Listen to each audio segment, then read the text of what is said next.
안녕하세요. 15분이 됐기 때문에 예정됐던 대로 RC 튜터링 시작하도록 하겠습니다.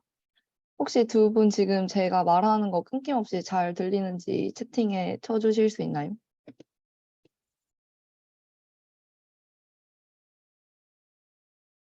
일단 잘 들리리라 믿고 이제 시작을 하도록 하겠습니다. 감사합니다. 네, 저는 일반 생명과학 안어 RC 멘토링 튜터를 맡게 된 생명과학과 18학번 김채림이고요.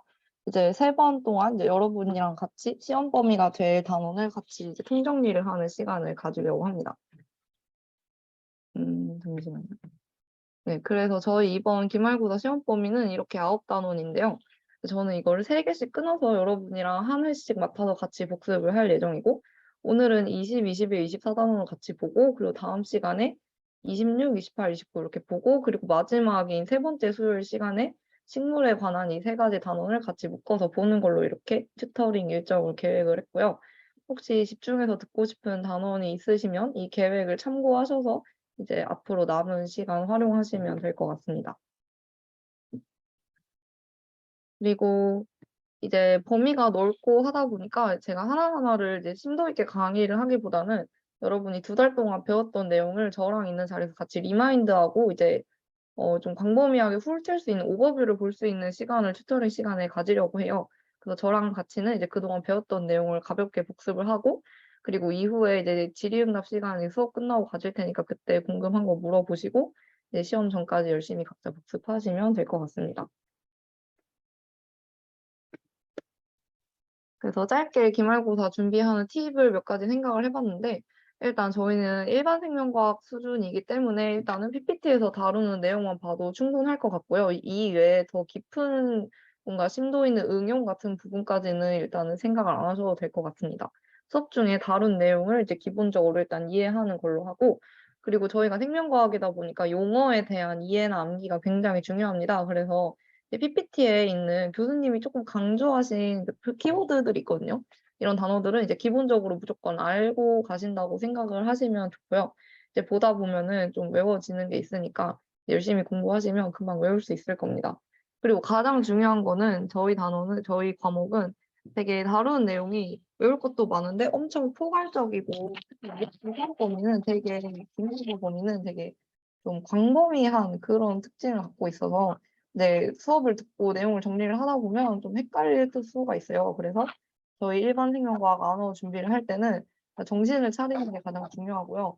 이 단원에서 나한테 대체 무엇을 가르치려고 하고 있는지 그 단원의 구성을 체계적으로 파악하는 것이 이제 가장 중요합니다. 그래서 각 단원에서 나를 뭘 가르치고 있는 건지 그 흐름을 먼저 파악을 하시고, 그 이후에 이제 흐름이 어느 정도 파악이 되시면 그때 여기서 내가 외우고 짚고 넘어가야 할 키워드가 뭔지를 위주로 암기를 하시면 좋을 것 같습니다. 그래서 이제 본격적으로 시작을 해볼 건데요. 이제 새로 들어온 분이 있기 때문에 잠깐 앞에 내용을 다시 보여드리자면, 오늘은 첫 시간이기 때문에 맨 앞에 있는 20, 21, 24단원을 같이 보려고 합니다. 그러면 이제 본격적으로 이제 수업에 들어갈게요. 일단 저희 20단원부터 같이 볼 거예요. 20단원 같은 경우에는 뭔가 생명체, 특히 저희 동물을 이루고 있는 어떤 기관이라든지 그런 구성 요소에 대해서 많이 다루고 있는 단원인데요. 이제 제너럴한 오버뷰를 보장 한것 같습니다. 우선 저희가 이제 생물을 이루는 그 구성 단계가 있잖아요. 세포가 있고, 세포가 모여서 또 티슈, 조직을 이루고, 또 이런 티슈가 모여서 올간이라고 하는 기관을 이루고, 또 기관이 모여서 기관계, 기관계가 모여서 객체, 이 순서 다들 아실 것이라고 생각을 합니다. 그래서 20단원은 그렇게 작은 단위부터, 셀은 이미 저희가 중간고사 단위에서 그 정도는 커버를 했으니까 패스를 하시고, 이제 셀 이후부터 셀이 모인 티슈, 티슈에 어떤 것들이 있는지 보고, 그리고 그 티슈가 모여서 이루어진 올간들이 어떤 기관계를 이루고 있는지 그 올간 시스템들에 대해서 보고, 이제 그 이후에 그 기관계들 사이에서 생명 활동을 위해서 어떤 활동이 일어나는지, 이렇게 크게 세 파트로 20단원이 이루어져 있어요. 그래서 저랑 같이 티슈부터 시작해서 점차 합쳐져서 모여지는 큰 범위를 같이 훑어서 공부를 해볼 거예요. 우선 제가 앞에서 말씀을 드렸듯이 동물의 경우에는 이제 구성 요소 단계를 크게 이제 5가지로 이제 구분을 할 수 있죠. 첫 번째는 여기 근육으로 예시를 들고 있는데 이제 세포 수준. 그리고 세포가 모여서 티슈, 조직 수준, 그리고 조직이 모여서 오르간, 기관, 그리고 기관이 모여서 기관계. 또 이제 다양한 기관계들이 상호작용함으로써 오르가니즘이라고 하는 개체가 이제 이루어지고 있죠. 그래서 저희는 이제 티슈부터 시작할 거예요. 동물을 이루는 티슈에는 어떤 종류가 있냐? 크게 네 가지 종류가 있죠. 지금 피규어에서 보시면 이거 에피데리얼, 커넥티브, 그 머슬, 너브 네 개가 있습니다. 그래서 저희의 동물을 이루고 있는 티슈에는 크게 네 가지가 있다고 하고 있어요. 이 네 가지 카테고리를 지금부터 각각 하나씩 볼 건데 첫 번째는 이 네 가지 중에 하나인 에피셀리얼 티슈라고 하는 걸 바로 보죠. 에피셀리얼 같은 경우에는 그 표피 조직계예요. 상피세포. 그러니까 뭔가 저 껍데기를 이룬 것들 있잖아요. 뭐 피부라든지 아니면 뭐 내장벽이라든지 뭔가 껍데기를 이루고 있는 거는 싹다리 에피셀리얼 티슈에 들어가는 그런 조직 그거 구성이고요.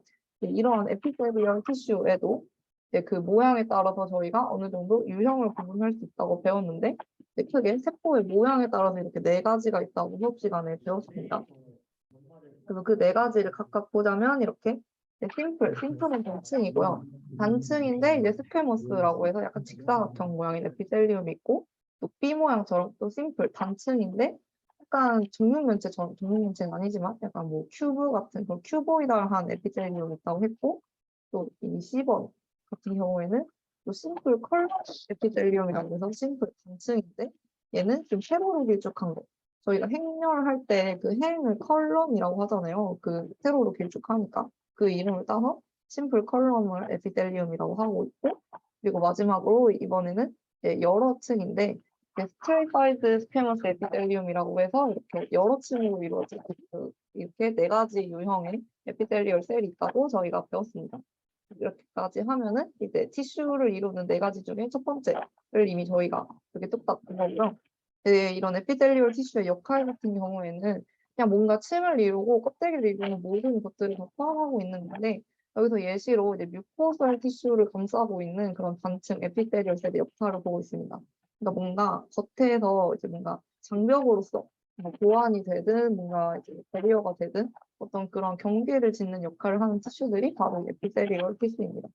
저희가 첫 번째 티슈의 유형을 봤으니까 두 번째를 볼 건데요. 두 번째는 더 쉽습니다. 두 번째는 근육 조직이에요. 머슬 티슈. 이 머슬 티슈 같은 경우에는 뭔가 특정한 역할을 하는 애들이죠. 뭔가 약간 수축하고 이완하면서 뭔가 저희의 뭔가 근력이 필요한, 힘이 필요한 활동을 매개하는 그런 티슈들입니다. 근데 여기서 이 머슬 티슈 같은 경우에는 저희가 짚고 넘어가야 될 특징이 있는데 얘 같은 경우에는 이제 다핵체라고 해가지고 이제 이 티슈가 만들어지는 과정에서 여러 개의 머슬 셀들이 이제 세포벽이 이제 융합이 되면서 합쳐집니다. 그러면 각각의 셀들은 이제 원래 저마다 핵을 가지고 있잖아요. 근데 여러 가지 셀들이 이 세포막 경계가 퍼물어지니까 이제 하나의 큰 여러 개의 핵을 가진 덩어리체가 된단 말이죠. 그 과정을 저희가 마이오제네시스라고 하고 그 결과 생긴 이 핵을 여러 개 가진 이 아이를 저희가 멀티 뉴클레이티드 머슬셀이라고 부릅니다. 아무튼 이것이 이제 머슬 티슈가 가지는 특징이고 이 다음 페이지에서는 이 머슬 티슈의 유형을 볼 건데 아까 에피데리얼 티슈에서 네 가지 유형이 있듯이 머슬 티슈 같은 경우에도 또 그 안에서 분류를 할 수 있어요. 그래서 그 모양과 역할에 따라서 이렇게 세 가지로 나눌 수 있습니다. 첫 번째 A는 스켈레탈 머슬이라고 하는 골격근. 그러니까 저희가 뭔가 운동을 하거나 헬스를 할 때 키우는 근육이죠.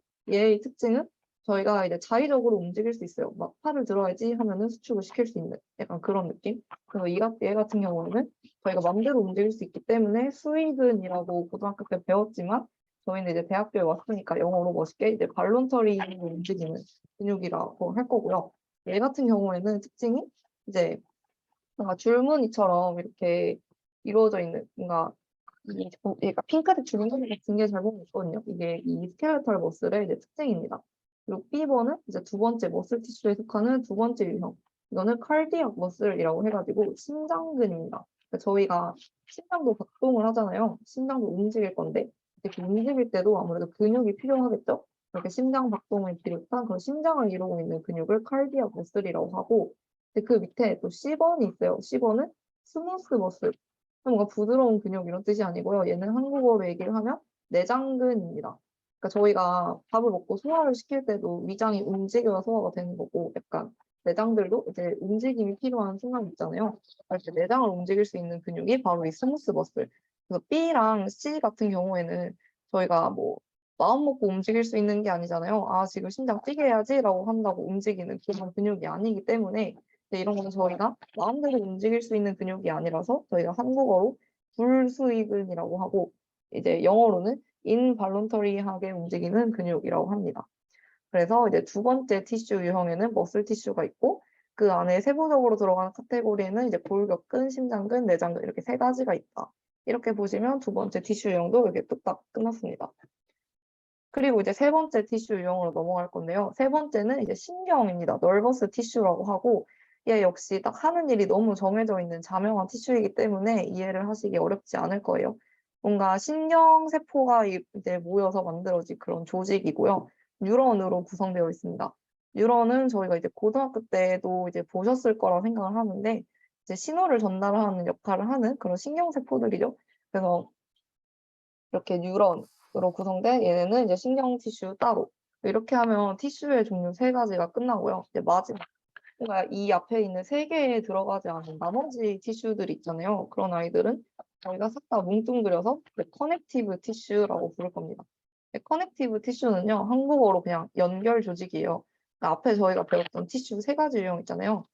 에피데리얼이랑 이제 머슬 티슈랑 그리고 뉴런 티슈 이렇게 세개 빼고 나머지는 모두 저희가 연결 조직이라고 하는 카테고리에 한꺼번에 묶어서 이제 분류를 합니다. 뭔가 특정한 기능을 이제 앞에 애들처럼 수행을 하는 애들은 공통된 기능을 수행하진 않지만 뭔가 이제 뭐 몸의 빈 공간을 채운다든지 지지하는 서포트하는 역할을 한다든지 뭐 이런 기타 모든 역할을 하는 애들을 칭하고요. 유형에는 크게 이렇게 6가지가 있습니다. 막 연골, 그 피, 뼈 이런 것도 그거고요.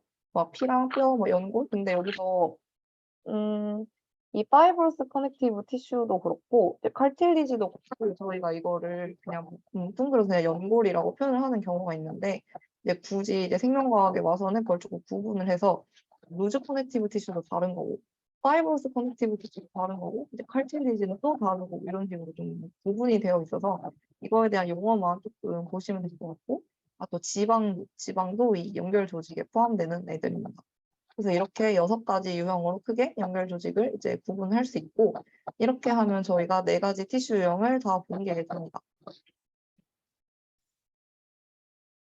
그래서 지금까지 저희가 이제 세포가 모여서 이루는 구성 단계인 조직에 대해서 4개가 있다고 배웠어요. 에피셀리얼이랑 머슬, 그리고 뉴런얼, 그리고 마지막으로 커넥티브 이렇게 4개가 있다고 배웠고 그리고 저희가 이 티슈들이 모이면 또 뭐가 된다고 알고 있죠? 저희는 올간이라고 하는 기관을 이룬다고 알고 있어요. 근데 이제 기관 같은 경우에는 하나하나씩 이 단어면서 굳이 열거를 하고 있고요. 그 기관들이 이렇게 생기는데 여기선 예시로 장을 들고 있는데 보시면 저희 아까 얘기했던 에피텔리얼 티슈 그리고 커넥티브 티슈 뭐 피나 이런 혈관에 필요한 이런 애들 그리고 머슬 그리고 뭐 신경세포 이런 게 이제 한 올간 인테스틴이라고 하는 올간 안에 이렇게 4가지 티슈가 다 섞여 있는 걸 볼 수 있고 이렇게 올간이 이제 구성이 되어 있는데 이 올간들이 또 하는 공통된 기능에 따라서 올간 시스템이라고 하는 기관계로 또 엮여 있습니다. 그 여기서부터는 이제 우리 동물을 구성하는 올간 시스템에 어떠한 종류가 있는지를 조금 열거식으로 볼 거예요. 네. 하나하나를 약간 막 포함된 기관 이런 걸 다 외울 필요까지는 없으실 것 같고 이런 애들이 기관계에 있구나 그 예시를 보시면 될 것 같은데 예를 들어서 이제 서큘레터리 시스템이라고 하는 게 있어요. 한국어로 하면은 좀 더 편한데 그냥 말 그대로 순환계입니다. 순환계는 우리 따지면 약간 그 피가 돌게 하는 그러니까 혈액이 우리 몸을 순환하니까 그거에 관련한 모든 기관이 포함된 기관계이고요. 그러니까 혈액도 결국에는 우리 몸에 산소와 이산화탄소를 약간 공급을 하고 이제 배출을 하기 위해서 도우는 시스템이잖아요. 그래서 밑에 있는 호흡계랑 지금 설명이 엮여 있습니다. 또 respiratory 시스템은 호흡계인데 얘 같은 경우에는 또 호흡에 필요한 폐라든지 기도라든지 뭐 이런 기관들이 있는 포함된 기관계입니다. 이렇게 2가지 예시 또 나아가서 이제 스켈레탈 시스템이라고 해가지고 몸을 지탱하는 그 골격도 이제 어떻게 보면 이제 뼈를 또 이제 기관이라고 생각을 해서 이제 뼈와 그 연골이 합쳐진 스켈레탈 시스템도 이게 개로 또 여기에 덧대져 있는 우리 몸을 서포트하는 근육들도 이제 어떻게 보면 머스큘러 시스템이라고 합니다. 이것도 기관계의 것이고요. 그리고 또 유리너리 시스템은 이제 그 배출을 하는데 배설을 하는데 관여하는 그 배설계인데요. 배설이라고 하면은 액체 상태로 몸에서 노폐물을 빠져내보내는 걸 말하는 건데 오줌이라든지 아니면 땀이라든지 이런 게 포함돼. 그래서 유리너리 시스템에는 뭐 콩팥, 뭐 방광, 뭐 이런 기관들이 포함되어 있고요. 또 다이제스티브 시스템은 저희가 이 뒷단원에서 좀 더 자세히 볼 건데 뭔가 소화에 관련된 기관들 너무 잘 알고 있죠. 뭐 위장, 소장, 대장 뭐 이런 것들 이런 애들이 포함되면 다이제스티브 시스템. 그리고 림페틱 시스템이라고 하는 림프계 얘는 또 마지막 단원에서 볼 건데 얘는 또 이제 림프관이라든지 뭐 림프절 이런 게 포함된 기관계 또 이뮨 시스템 면역계도 또 이제 organ 시스템에 포함돼요. 종류가 엄청 많죠. 아직 안 끝났습니다. 여기는 또 이제 생식계 그러니까 저희의 생식세포를 만든다든지 뭐 생식 활동에 관여되는 난소, 뭐 정수 모든 기관을 포함한 기관계가 이렇게 생식계 reproductive 시스템이라고 합니다. 그리고 지금까지 더 있죠. 네, 엔도크라인 시스템이라고 해서 저희가 이제 배운 분만도 있고 안 배운 분만도 있는데 호르몬과 관련된 그런 분비에 관여하는 또 기관이 있고요. 또 너버스 시스템. 아까 저희가 너브 티슈를 봤잖아요. 이런 너브 티슈들이 모여서 뇌라든지 수라고 하는 그런 신경 기관을 또 이루는데 그 기관들을 다 통틀어서 이루는 이름이 바로 너버스 시스템입니다. 그리고 또 언제 끝날지 모르겠지만 또 인테그먼터리 시스템이라고 해가지고 뭔가 이제 몸의 껍데기를 이루는 진짜 피부라든지 막 머리카락, 손발톱 이런 것들 있잖아요. 이런 것들도 이제 하나의 개로서 이제 취급을 받습니다. 그것도 기관계의 예시 중에 하나인 인테그먼터리 시스템이라고 하고 지금까지 이렇게 보면은 이제 기관계, 동물 몸 안에 포함되어 있는 다양한 organ 시스템의 예시를 저희가 그냥 쓱 훑은 겁니다. 그래서 이렇게 가지가지 이제 기능에 따라서 다양한 organ들이 organ계 시스템으로 엮여 있다라고 이제 예시 차원에서 이제 보시면 될 것 같고요. 그러면 이제 지금까지 이제 몸을 이루고 있는 티슈 그리고 그런 organ들이 모여서 이루어진 organ 시스템을 봤으니까 이런 애들이 몸 안에서 진짜 어떤 역할을 하고 있는지를 조금 볼 거예요. 그래서 이런 애들이 생명 활동을 위해 하는 역할은 크게 두 가지가 있습니다. 첫 번째는 외부와 뭔가를 교환해요. 그러니까 에너지를 얻어온다든지 아니면 뭐 기체, 필요한 기체를 이제 얻고 노폐물을 배설을 한다든지 이런 식으로 뭔가 익스체인지 역할을 할 때도 기여를 하고요. 또 두 번째는 이제 몸에서 항상 유지해야 되는 것들이 있어요. 뭐 체온이라든지 아니면 뭐 막 산소 아니나 혈액의 농도 뭐 이런 것들이 유지가 돼야 하는 건데 이제 이런 것을 일정 수준으로 약간 조절하기 위한 그런 과정도 이런 기관계들의 협업으로 이루어지거든요. 그래서 이 두 가지 역할을 이제 각각 보면 이 20단원이 끝납니다. 그래서 우선 익스체인지의 개념부터 보자면 이제 우리 몸을 어떻게 보면 하나의 큰 시스템으로 볼 수 있어요. 그러니까 여러분이 물리나 일반화학을 들으셨으면 우리가 이해를 쉽게 하실 수 있을 텐데 약간 우리 몸 같은 경우에는 외부의 환경들이랑 자꾸 뭔가 교환이 일어나죠. 뭔가 열이라든지 아니면 음식과 같은 화학 에너지라든지 뭔가 교환이 일어나고 있기 때문에 저희 몸 같은 경우에는 굳이 생각을 하면 고립계는 아니고 이렇게 체인지가 일어나는 좀 높은 시스템으로 생각을 할 수 있다라고 여기서 제시를 하고 있고요. 그 예시로 이렇게 셀 차원에서도 이렇게 막 외부 물질을 이제 교환할 수 있도록 뭐 EB라든지 뭐 이런 다양한 기관을 통해서 뭐 익스체인지를 하고 있다고 예시를 가볍게 들고 있습니다. 중요한 페이지는 아니고요. 여기가 조금 여기서부터 조금 보셔야 되는데 동물이라고 하는 거는 결국엔 여러 가지 기관계가 합쳐진 엄청 복잡한 이제 합체잖아요. 저희가 앞에서 열거식으로 봤던 그 수많은 기관계들 이 왼쪽 그림처럼 결국에 우리 몸 안에 이렇게 한꺼번에 들어있고 얘네들은 이제 독립된 역할을 하는 애들이 아니고요. 막 각각의 역할은 있지만 결국에는 서로서로 이렇게 익스체인지 물질 교환을 함으로써 어느 정도 서로 영향을 주고받는 그런 관계예요. 예를 드시면 아까 제가 순환계, 그 설큘레토리 시스템을 설명을 할 때 이제 혈액이 산소랑 이산화탄소를 몸 곳곳에 이제 돌리기 위해서 이제 일어나는 그런 기관계라고 했는데 그 산소랑 이산화탄소가 어디서 옵니까? 결국에는 호흡계에서 오는 거죠. 그래서 결국에는 서로 다른 기관계 시스템이지만 결국에 생명 활동 유지를 위해서 이렇게 서로 다른 시스템끼리 교환이 일어나고 결국에 인터랙션이 있다라는 거예요. 그래서 만약에 이렇게 순환을 하고 이제 버려진 노폐물들은 또 유리너리 시스템, 배설계를 통해서 배설되고 이러한 관계 있잖아요.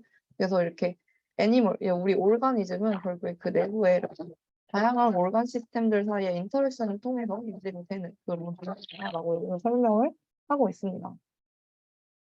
그 중에서도 뭔가 외부 물질이랑 유독 약간 익스체인지를 해야 되는 기관들이 몇 가지가 있어요. 예를 들면 아까 제가 수도 없이 예시를 들었지만 뭐 호흡할 때 그 공기라든지 아니면 막 밥 먹고 소화시켰을 때 결국은 양분을 흡수해야 되잖아요. 약간 그것도 어떻게 보면 외부로부터 물질을 가져오는 거니까 익스체인지라고 할 수 있겠죠. 근데 이런 익스체인지를 하는 애들의 경우에는 뭔가 외부랑 최대한 표면적이 많이 닿을수록 이득이잖아요. 쉽게 이해할 수 있으시겠죠? 그래서 최대한 외부랑 닿을 수 있는 외부랑 소통할 수 있는 면적을 넓히기 위해서 생명체가 약간의 꼼수를 쓴 게 있는데 이렇게 똑같은 면적이지만 최대한 꼬불꼬불하게 구조를 형성을 해가지고 외부 공기 부분이랑 닿을 수 있는 면적을 최대한 확보를 하고자 한 겁니다. 크게 두 가지 예시를 보여주고 있어요. 첫 번째는 이제 공기에 직접 닿아야 하는, 그러니까 산소랑 이산화탄소를 이제 가지고 놀아야 하는 이런 세균계에서 이렇게 호박과리 같은 이런 애들이 이렇게 가지처럼 이렇게 최대한 이제 빽빽하게 있죠. 그래야 이제 외부로부터 한 번 들 수 있는 훅 쉴 때 이제 안에 있는 공기를 최대한 많이 따다닥 가져올 수 있으니까. 그래서 이렇게 예시 첫 번째. 그리고 두 번째 예시로는 또 수원도 이제 양분을 흡수할 때 저희가 뒤에 한번 배우겠지만 이제 양분을 흡수하는 일은 대부분 소장에서 일어나거든요. 그래서 소장이 결국에는 이제 떠돌아다니는 영양소를 흡수할 수 있는 역할을 해야 되는데 그냥 일자로 밋밋하게 생기면 닿을 수 있는 표면적이 얼마 안 되니까 이렇게 저희가 융털이라고 하는 구조를 통해서 최대한 꼬불꼬불하게 그래서 한 번 음식물이 지나갈 때 최대한 소장에 많은 단면적을 이렇게 스쳐 지나갈 수 있도록 한 번에 쫙 흡수할 수 있도록 그래서 효율을 넓힐 수 있도록 하는 그러한 구조를 가지고 있다. 이런 꼬불꼬불이들 구조가 결국에는 서페이스 에리아, 표면적을 넓히기 위해서 이제 있는 그런 특징이다. 라고 여기서 이제 보여주고 있습니다. 외부와의 익스체인지를 수월하게 하기 위한 예시인 거죠. 또 세 번째 예시가 있는데요. 또 배설계에서도 이제 외부와의 익스체인지가 일어난다고 할 수 있거든요. 예를 들면 콩팥 같은 경우에 이제 저희가 이제 배설을 시킬 때 여기서 이제 오줌을 필터링을 해서 만드는 역할을 하는데 그때 저희가 필요 없는 노폐물은 이제 버려야 되고 근데 지나가다 보니까 잠깐만 쟤는 내가 필요한 양분인데 하면 다시 재흡수라고 해서 다시 갖고 와야 돼요. 그러니까 뭔가 내보내고 근데 다시 갖고 오고 이거를 되게 이 익스체인지를 되게 왔다 갔다를 활발하게 해야 하는 주요 기관 중에 하나가 이 배설계 키드니란 말이죠. 그래서 얘 같은 경우에도 뭔가 표면적을 넓히기 위해서 그래야 이제 최대한 꼬불꼬불 길을 지나가면서 이제 다시 취할 건 취하고 버릴 수 있는 건 뒤늦게라도 버릴 수 있잖아요. 그래서 표면적을 넓히기 위해서 보시면 이 보라 색깔이 모세혈관이에요. 그래서 최대한 모세혈관을 진짜 꼬불꼬불 복잡하게 만들어서 뭔가 한 번 이제 액체가 지나갈 때 최대한 많은 모세혈관을 이렇게 거쳐가면서 익스체인지를 할 수 있고 이것도 결국에는 이제 표면적을 넓히기 위한 뭔가 익스체인지가 목적인 그런 기관들이 갖는 어떤 숙명이라고 할 수 있습니다. 이렇게 보시면 이제 뭔가 이제 외부와 물질을 교환하기 위해 나타나는 이제 어떤 organ 기관들의 어떤 생물학 특징을 이제 지금까지 본 거고요. 이제 마지막으로 이제 기관들이 모여서 이제 외부와의 그런 익스체인지도 매개를 하지만 또 다른 중요한 역할로 생체 내부의 컨디션 유지를 하는 것도 되게 중요한 역할이라고 했어요. 이제 그걸 마지막으로 볼 건데 이제 저희가 그렇게 항상 뭔가를 유지해야 하는 몸의 상태, 뭐 체온이라든지 뭐 pH라든지 뭐 이렇게 항상 일정하게 유지해야 되는 상태를 유지하기 위한 그런 것들을 저희가 항상성이라고 한국어로는 얘기를 하는데 똑똑하게 호메오스타시스라고 하는 이름으로 표현을 합니다. 그래서 저희 동물들은 이제 다양한 기관계들의 협업을 통해서 이러한 이제 호메오스타시스, 항상성을 이제 유지를 할 건데 그 예시로 저희가 체온이라고 하는 걸 볼 거예요. 그러니까 예를 들어서 체온이 만약에 여기서는 어떻게 된 거지? 여기서는 만약에 체온이 높아졌어요. 그러면은 체온이 높아졌으면 그걸 떨어뜨려야 되잖아요. 근데 체온을 떨어뜨리기 위한 과정이 결국엔 다양한 organ 시스템들 사이의 인터랙션을 통해서 이제 일어나는 거거든요. 이 맨 오른쪽에 있는 뇌부터 한번 볼게요. 뭔가를 인지하는 거는 이제 가장 똑똑한 뇌가 하겠죠. 그래서 뇌가 인지를 합니다. 아, 지금 체온이 너무 높다. 이걸 떨어뜨려야겠죠. 그럼 뇌가 이제 각각의 기관계에 체온을 떨어뜨리기 위해 노력을 할 것을 지시를 하는 겁니다. 첫 번째, 이제 배설계에 땀을 흘릴 것을 요구를 하죠. 이제 그 신호를 이제 센싱을 주면은 배설계에서는 땀을 흘림으로써 체온을 낮추기 위해서 노력을 할 것이고, 또 이제 순환계나 이 피부 쪽에는 이제 혈관을 이제 넓힐 것을 이제 지시를 합니다. 혈관을 넓혀서 최대한 열을 내보낼 수 있도록 하거라. 이런 식으로 해가지고 이제 각각의 서로 다른 기관계에 이제 지시를 하면은 이제 우리 몸이 체온을 떨어뜨리고 높아졌던 체온이 정상 상태로 이렇게 다시 돌아올 수 있는 거죠. 근데 이거 같은 경우에는 체온이 높은 상태, 그래서 체온이 이렇게 떨어뜨리도록 하는 거잖아요. 그러니까 현재의 결과에 반하는 결과가 유도가 되도록. 그러니까 지금의 상태를 약간 누그러뜨리고 반대되는 결과를 유도하도록 이런 거 있잖아요. 저희는 이러한 과정을 네거티브 피드백 메커니즘이라고 합니다. 그러니까 뭔가 현재 시스템에 반하는 과정이 이제 나타나도록 유도를 하는 거잖아요. 체온이 높아졌으면 그걸 감지하고 낮추려고. 뭔가 낮아졌으면 다시 거꾸로 올리려고 하니까 이제 그런 걸 저희는 네거티브 피드백 메커니즘에 의한 그런 상향성 조절이라고 얘기를 할 거고요. 그럼 또 반대도 있겠죠? 반대로 그럼 체온이 떨어졌을 때 거꾸로 높이려고 하는 노력도 있을 건데 보시면 이제 맨 오른쪽 뇌에서 만약에 이제 바디 템퍼레이처 수준이 이제 떨어진 거를 감지를 했으면 체온을 올리기 위해서 노력을 하겠죠.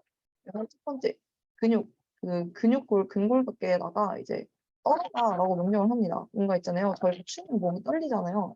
그 근육이 떨리면서 열을 내려고 몸이 떨리는 거잖아요. 그냥 그렇게 체온을 높이기 위한 노력 첫 번째. 그리고 두 번째, 이제 혈관을 수축하도록 이제 그 심혈관계에 또 명령을 하죠. 이제 막 체온을 더 이상 잃으면 안 되니까 이제 수축하거라. 이렇게 서로 다른 두 가지 올간 시스템에 이제 명령을 하고 또 얘네가 그 명령을 따름으로써 결국에는 낮아졌던 체온을 이제 회복할 수 있도록 체온을 다시 높일 수 있도록 하는 그런 항상성 유지가 이제 나타나는 거죠. 그래서 이렇게 서로 다른 기관계들 사이의 인터랙션을 통해서 우리 몸이 예를 들어서 체온이라고 하는 그런 일정된 상태를 유지할 수 있도록 하는 거다라고 지금 가르쳐 주셨습니다. 그리고 이제 여기가 진짜 마지막인 것 같은데 여기 같은 경우에는 무슨 메시지를 전하려고 하는 거냐면 이제 프로테인 하이드로리시스라고 하는 거는 결국에는 약간 그러니까 단백질을 분해하는 과정인데요. 사실 이게 화학적으로 보면 이 단백질을 분해하는 결합을 끊는 이 과정 자체만 보면은 사실 비가역적인 과정이긴 합니다. 이 하나의 화학 싱크로만 보면. 근데 사실 자체에서는 저희가 그거를 거꾸로 그러니까 단백질을 이제 끊었다가 다시 이제 결합을 다시 이을시키는 그런 효소들이 있어요. 그래서 뭔가 여기서 전하고자 하는 메시지는 이제 뭔가 저희라고 하는 생명체를 하나의 개로서 생각을 했을 때 이제 화학 반응 하나만 놓고 보면은 이게 비가역적인 반응 같지만 이제 생명체라고 하는 거를 이제 전체 큰 개로 놓고 본다면 어딘가에는 그 반응을 거꾸로 돌리는 역할을 하는 효소가 이제 열심히 일을 하고 있기 때문에 생명체라고 하는 개를 놓고 보면 결국에 이 또한 이제 가역적인 반응이다. 그래서 뭔가 생명체 개 차원에서의 약간 이런 시각을 제시를 하려고 이 부분을 조금 넣으신 것 같습니다. 여기까지 보면은 우리가 지금까지 생명체, 동물을 이루는 작은 단위 티슈부터 시작해서 그게 모여서 올간 시스템, 거기까지 보고 그리고 그 올간 시스템들이 어떻게 인터랙션 하면서 생명 활동을 유지를 하는지를 지금까지 본 거예요. 지금까지 이렇게 보면 20단원이 이제 끝난 겁니다. 네, 별거 없지요? 그래서 이제 그 다음 단원으로 이제 넘어가게 될 건데, 이제 그 다음 단원은 이제 21단원이고요. 21단원은 소화나 뭔가 영양에 대해서 다루는 단원이에요. 아까 저희가 20단원에서 다양한 organ 시스템을 볼 때 저희가 다이제스티브 시스템이라고 해서 소화에 관련된 그런 기관계를 봤던 거 혹시 기억하시나요? 그래서 이 단원에서 그 소화계를 조금 더 집중적으로 보는 역할을 할 거예요. 그래서 이 단원의 오버뷰를 보면 이제 다음과 같습니다. 우선 첫 번째는 이제 인간의 소화계의 구성과 그 역할을 볼 거예요. 휴먼 다이제스티브 시스템 먼저 볼 거고, 그래서 이제 입에서 위로, 그 위에서 어떤 일이 일어나는지, 그래서 소장에서 어떤 일이 일어나고, 마지막으로 대장에서 어떤 일이 일어나는지를 이제 그 길을 따라서 같이 이제 따라가 볼 거고요. 그리고 두 번째 챕터에서는 그 중에서 이제 섭취를 했으니까 뭔가 영양에 관련된 얘기가 나올 거예요. 그래서 생명체에 필요한 영양소에 뭐가 있는지, 근데 이제 그 영양이 만약에 필요한데 결핍됐을 때 어떤 문제가 발생하는지, 반대로 과잉됐을 때 어떤 문제가 발생을 하는지, 그 이렇게 소화를 보고 그 결과에 따라서 나타나는 영향을 보면은 21 단원이 끝날 예정입니다. 그러면 지금부터는 그 20개를 따라서 먹었을 때 어떤 일이 일어나는지 볼 거예요. 우선 음식을 뭔가 소화를 시킨다고 하는 거는 되게 다양한 스테이지를 통해 일어나는데 크게 네 가지로 이룰 수 있어요. 첫 번째는 여기 밑에 빨간 동그라미 기준으로 첫 번째 인제션, 섭취 일단 먹죠. 먹었으면 이제 그거를 이제 거기서 이제 필요한 양분을 이제 뽑아낼 건데, 네, 그냥 그 상태로 뽑아낼 수 없잖아요. 뭔가 세포가 흡수할 수 있는 작은 단어로 이제 잘게 잘게 쪼개야 흡수를 할 수 있겠죠. 그래서 이렇게 음식물을 쪼개는 과정을 저희는 다이제션, 소화라고 합니다. 여기서 제일 중요하게 다룰 부분. 소화를 시킨 다음에 그 소화된 결과 발생한 그 영양 성분들을 흡수를 할 거예요. 그래서 absorption 하고, 네, 흡수하고 남은 찌꺼기들을 저희가 elimination이라고 해서 이제 제거를 할 겁니다. 이렇게 네 가지 파트를 통해서 이제 뭔가 음식을 먹으면 이제 뭔가 일어날 거고요. 음, 네. 또 뭔가 이제 개체 차원에서 보면 이런데, 사실 그 세포 차원에서 보면은 그 소화는 약간 이래요. 이제 뭔가 양분이 외부로부터 들어옵니다. 이 왼쪽부터 푸드 파티클이 이제 들어오죠. 그럼 이제 그게 내부에서 이제 뭔가 여러 가지 소화 효소들에 의해서 잘게 잘게 쪼개져요. 잘게 잘게 쪼개져서 이제 그 중에서 필요한 성분만 세포가 취하고 나머지 부분은 이렇게 외부로 이제 갖다 버리는 약간 이런 과정. 결국엔 소화라고 지금 얘기를 하고 있고, 지금부터는 그래서 인간이 어떤 시스템을 통해서 소화를 시키는지, 뭔가 우리한테 좀 더 와닿는 그림 사진을 통해서 볼 거예요. 약간 중학교 과학 시간 같은 느낌으로 편안하게. 근데 용어는 어려우니까 당황하지 않고 보시면 되는데, 일단 소화계를 구성하는 여러 가지 장기가 있어요. 그걸 먼저 볼 건데 두 가지를 조금 구분할 필요가 있습니다.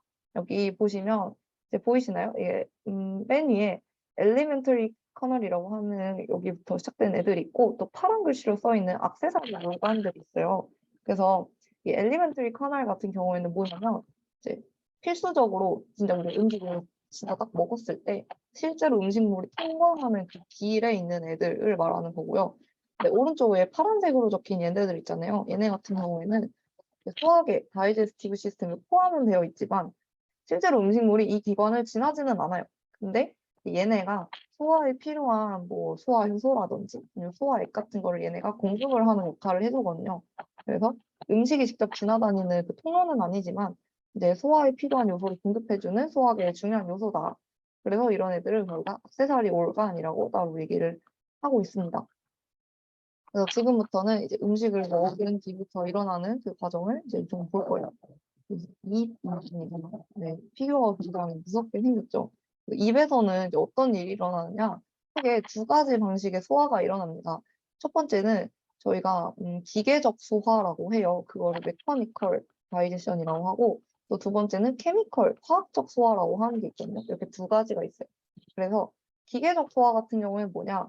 제가 소화는 뭔가를 잘게 쪼개는 과정이라고 했어요. 그래서 기계적 소화는 진짜 물리적으로 그거를 잘게 잘게 부수는 거예요. 그 저희가 뭐 씹어 먹는 거 이런 것들, 그러니까 추잉 하는 거 아니면 혀를 이용해서 뭐 굴리는 거 이런 거는 진짜 물리적으로 저희가 큰 입자를 흡수하는 과정이어서 이제 입에서 일어나는 메카니컬 소화라고 하고요. 근데 이제 그 말고 또 입에서 일어나는 중요한 소화 뭐가 있느냐? 바로 이제 침샘에서 나오는 침에 의한 소화가 있습니다. 이제 침에는 이제 녹말을 분해할 수 있는 그런 다양한 효소들이 있어요. 그래서 저희가 밥을 안 씹고 그냥 입에 머금고만 있어도 좀 더 묽어지고 약간 그런 게 있잖아요. 그게 그 침에도 자체적인 소화 효소가 있어서 그렇거든요. 그래서 뭔가 막 주먹으로 부수지 아니더라도 뭔가 약간 화학적인 작용을 통해서 결합이 끊어지고 있는 과정을 저희가 그걸 다이제션이라고 표현을 합니다.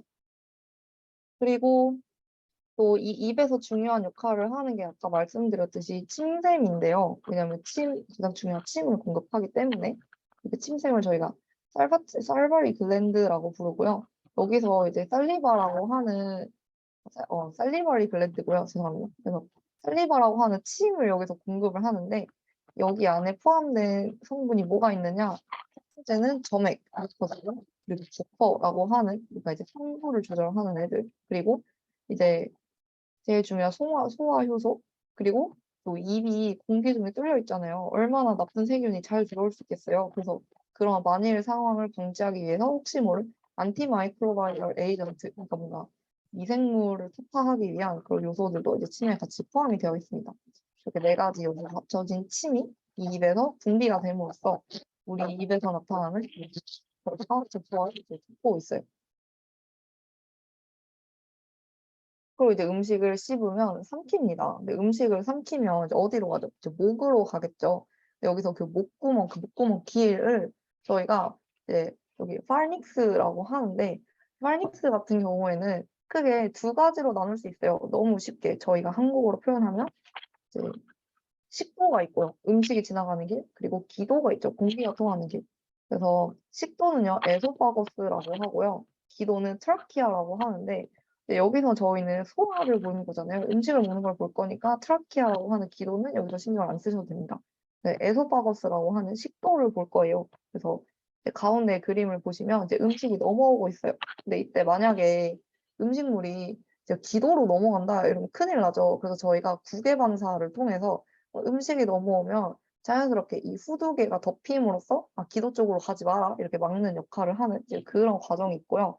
이제 이 기로만 잘 넘어가면 이제 밑으로 이제 위로 이제 꿀떡꿀떡 내보내는 과정만 남았는데 그때 저희가 한번 꿀꺽할 때 그 역할을 내보낸 역할을 하는 게 바로 관략근입니다. 스핀터라고 하는데 이제 관략근이 항문에만 있는 게 아니고요. 내장마다 이렇게 뭔가 역류를 하면 안 되는 기관들이 있잖아요.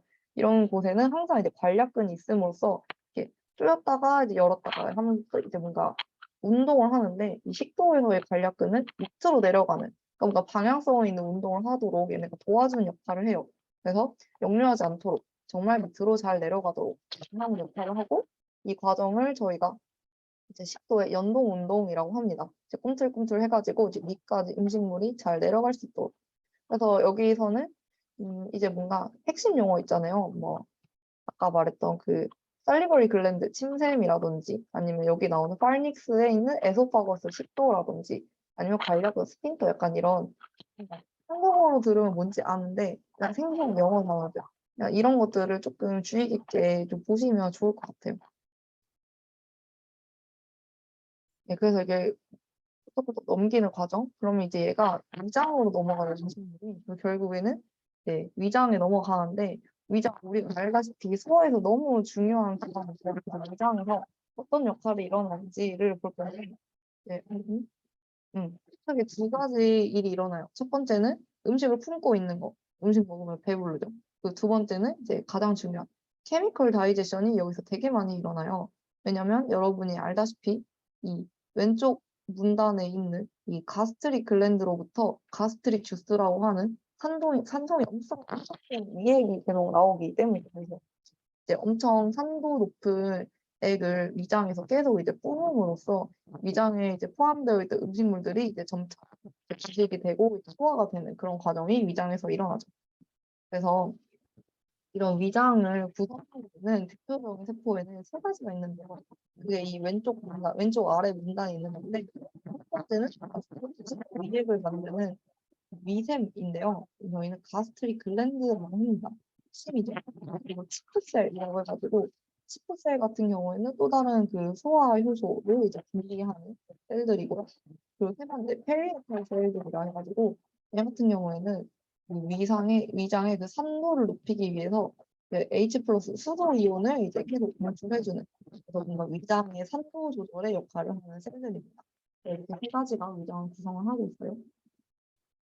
근데 이제 여기서 제일 중요한 이슈가 있잖아요. 이제 위장도 세포인데 이제 위산이 엄청 강력하잖아요. 근데 위산이 계속 뿜어져 나오는 환경이니까 위를 이루는 세포들도 어떻게 보면 데미지를 받을 수 있단 말이죠.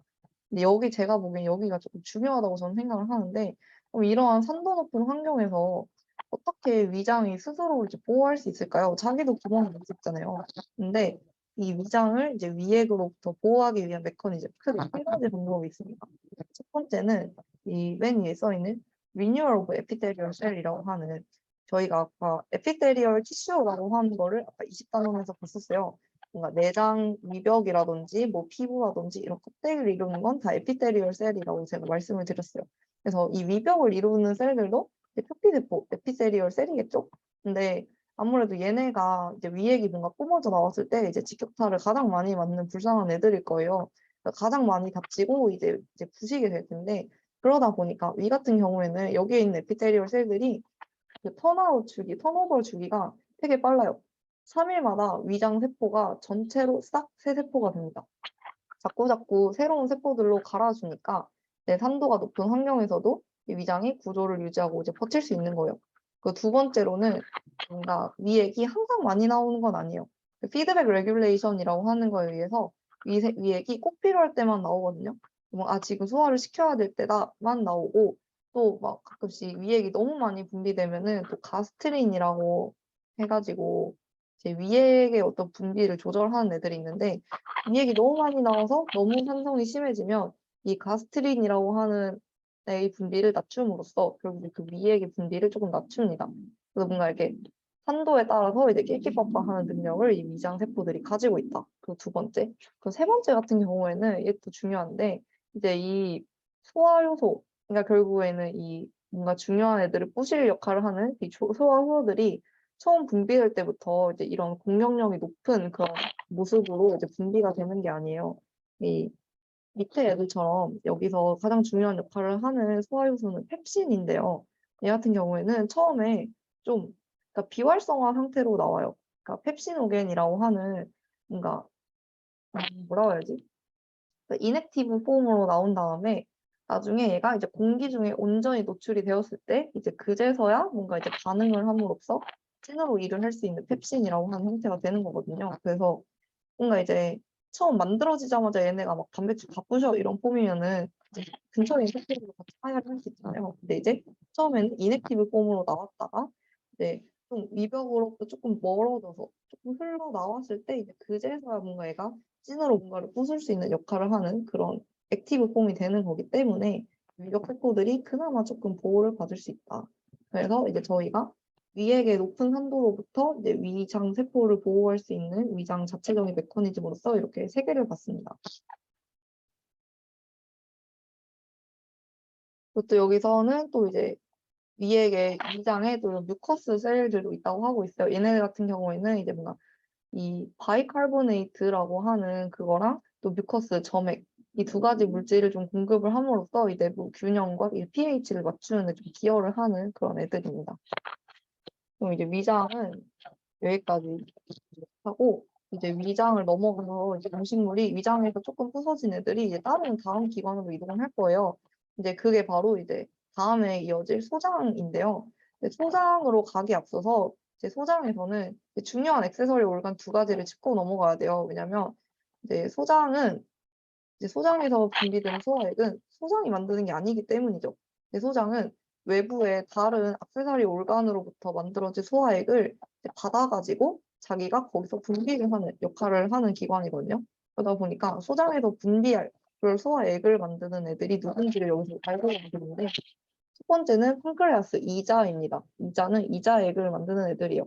얘네가 이자액을 만들어서 소장에 보내줍니다. 너네 써라 이러고. 또 두 번째 간, 리버가 있어요. 리버는 헷갈리겠지만 쓸개즙을 만듭니다. 왜 리버가 만드는데 쓸개즙이냐?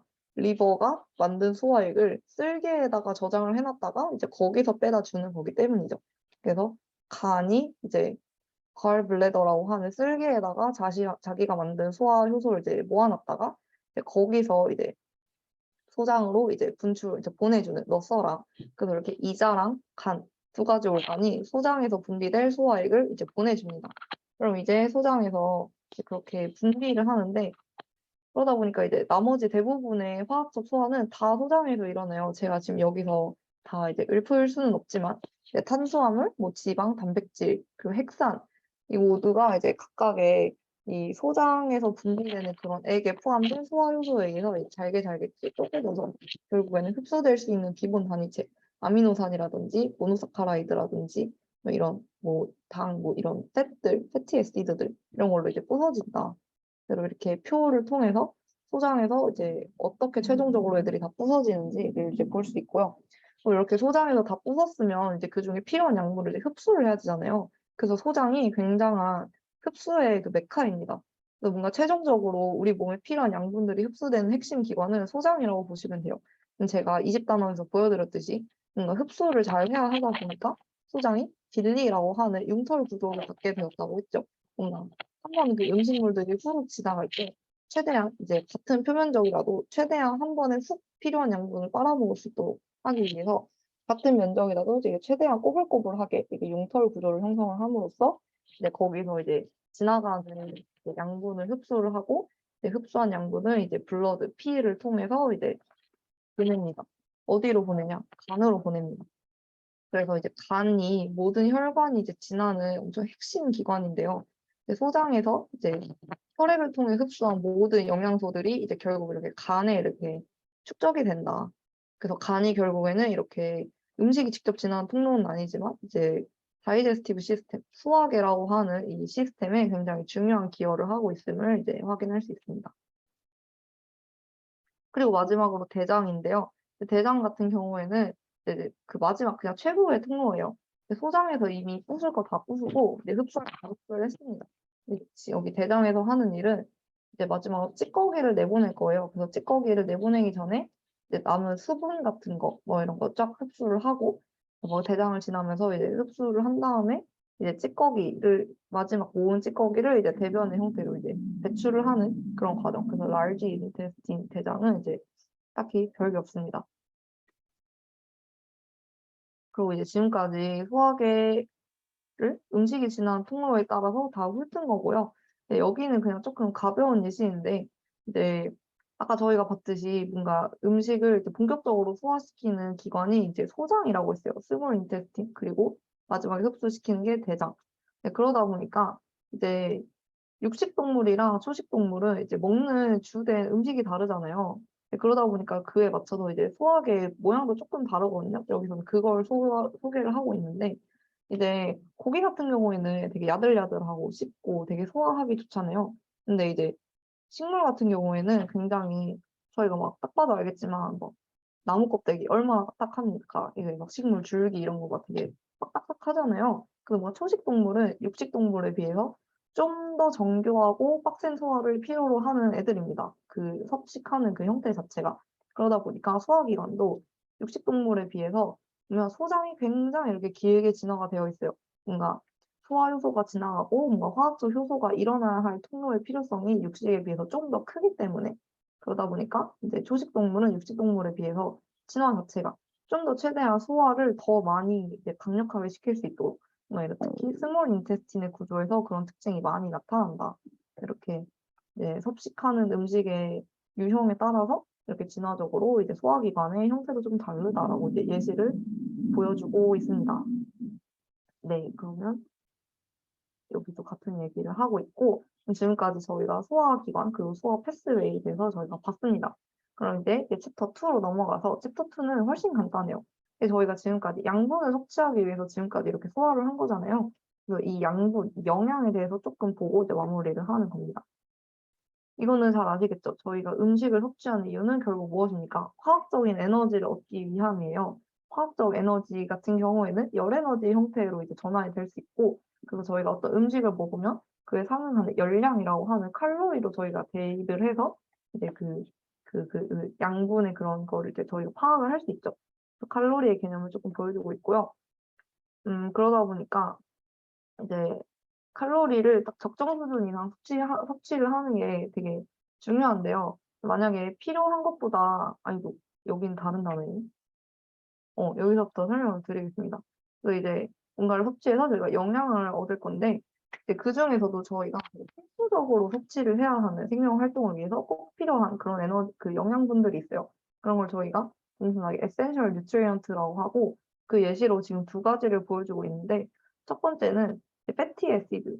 그러니까 뭔가 지방산 중에도 꼭 섭취를 해야 하는 필수 지방산이 있어요. 먼저 에센셜 이제 패티 애시드. 이런 애들 같은 경우에는 몸에서 이제 바로 흡수되는 게, 그러니까 합성되는 게 아니기 때문에 음식으로서 섭취를 해서 얻어야 하는 그런 애들이고요. 또 두 번째로는 필수 아미노산. 너무 많이 들어봤죠? 에센셜 아미노 애시드라고 하는 게 있는데 얘네 같은 경우에도 우리 몸을 위해서 필요는 한데 몸에서 자체적으로 합성이 되진 않는 거예요. 그래서 얘도 음식으로서 먹어야만 꼭 섭취를 함으로써 이제 보충을 해야 하는 그런 에시드들. 그래서 이런 두 가지 예시를 통해서 설명하고 있는 게 바로 먹어서 섭취를 해야 하는 필수 영양소들.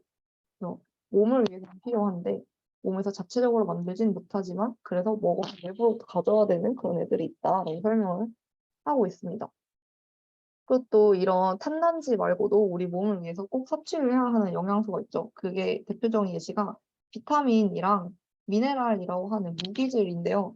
얘네 같은 경우에는 뭐 열량을 내거나 어떤 힘을, 에너지를 내는 애들은 아니지만 뭔가 생명 활동을 함에 있어서 얘네가 꼭 필요하거든요. 예를 들면 어떤 화학 작용이 일어날 때 엔자임이 일을 해야 되는데 이 엔자임이 굴러가기 위해서는 어떤 이온들을 필요로 해요. 그래서 이런 애들도 이제 저희가 음식으로 필요할 때, 이제 섭취를 할 때 취해야 할 중요한 뉴트리언트 중에 일부로 이제 분류가 되고 있습니다. 열량을 내진 않지만.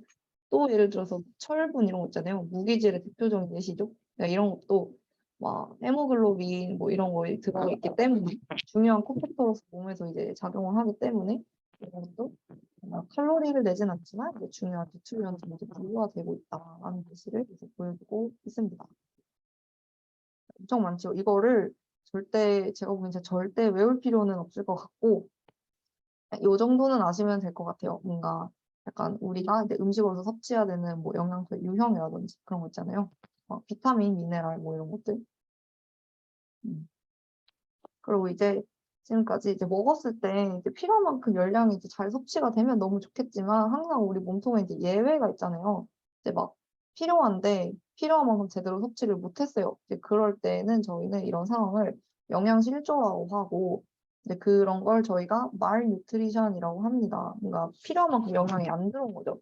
그래서 거기에도 또 예시가 몇 개가 있는데 첫 번째는 단백질이 부족할 때 프로테인 디피션시 아니면 이제 뭐 그냥 단백질도 그렇고 그냥 칼로리 자체도 부족할 때 막 마라스머스 약간 이런 것들 뭔가 이렇게 불균형한 영양을 섭취를 하거나 아니면 애초에 제대로 먹지를 못하거나 이렇게 해서 뭔가 열량이 필요한 만큼 섭취를 안 했을 때도 영양적으로 이제 생명활동에 문제가 있을 수 있다.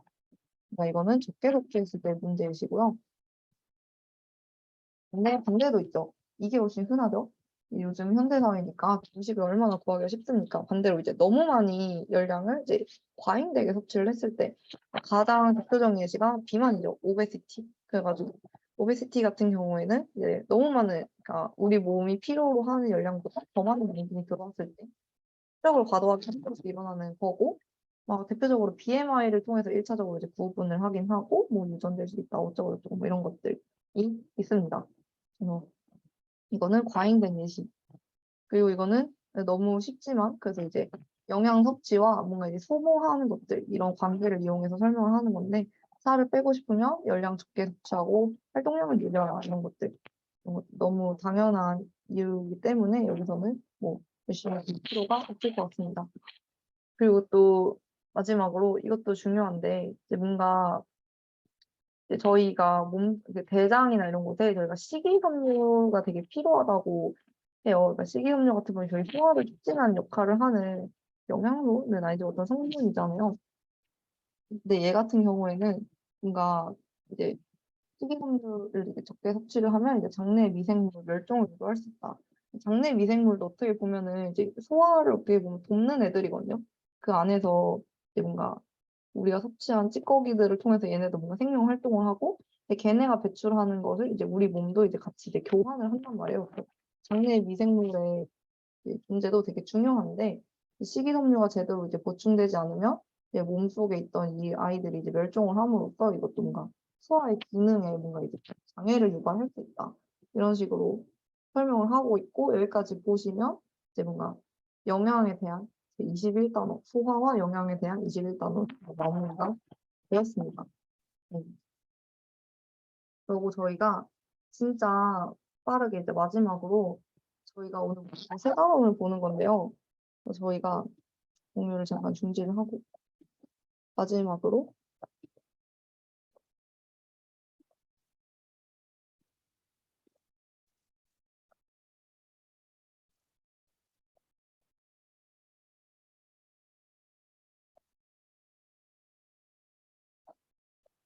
저희가 이제 마지막으로 면역 단원을 같이 보고 끝낼 거예요. 그래서 최대한 간단하게 같이 보고 마무리를 하려고 합니다. 네, 화면 보이시겠죠? 그래서 저희가 오늘 다룰 마지막 세 번째 단어는 이제 이뮨 시스템입니다. 아까 20단원에서 배웠던 여러 가지 기관계 유형 중에 저희가 21단원에서 소화계를 봤고요. 이번 단원에서는 이제 면역계를 볼 거예요. 그래서 면역계 같은 경우에는 다루는 내용이 되게 많지만 괜찮아요. 네 가지 파트로 쪼개서 볼 겁니다. 네. 면역에 두 가지 유형이 있는 거 다들 아실 거예요. 그래서 첫 번째 선천적 면역에 대해서 저희가 이렇게 볼 거고요. 두 번째로는 후천적 면역에 대해서 그 특징과 과정에 대해서 볼 겁니다. 그리고 세 번째에서는 그 중에서도 후천적 면역에 중요한 역할을 하는 림프구, 림포사이트들이 어떤 것들이 있고 구체적으로 내가 어떤 역할을 하는지를 좀 더 림포사이트의 특징에서 볼 거고, 그리고 마지막으로 이런 면역계가 잘 돌아가면 참 좋겠지만 이제 잘 안 돌아갔을 때 뭔가 문제가 생겼을 때 몸속에 어떤 문제가 발생하는지를 보고 이렇게 네 가지 챕터를 통해서 24단원을 마무리를 할 예정입니다. 그래서 조금만 힘내서 같이 보고 이제 끝내도록 하겠습니다. 우선 면역에는 크게 두 가지 유형이 있다고 했어요. 이제 innate immunity 그리고 adaptive immunity. 선천성, 이제 후천성이라고 나눌 수 있고 이 두 가지의 이제 차이점을 보는 게 굉장히 중요하다고 생각합니다.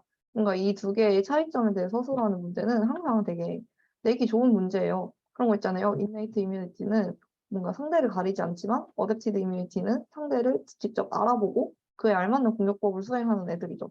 그리고 인네이트 같은 경우에는 딱히 기억을 하진 않아요. 그냥 일단 막는 역할을 하는 체계고, 어댑티드 이뮤니티 같은 경우에는 이제 뒤끝이 있죠. 이제 기억을 하고 있다가 상대를 빠득빠득 기억을 하고 있다가 똑같은 애가 들어오면은 그에 알맞게 맞춤형 대응을 할 수 있는 약간 이런 것들도 차이가 있고 그 구성 요소에도 조금 차이가 있고요.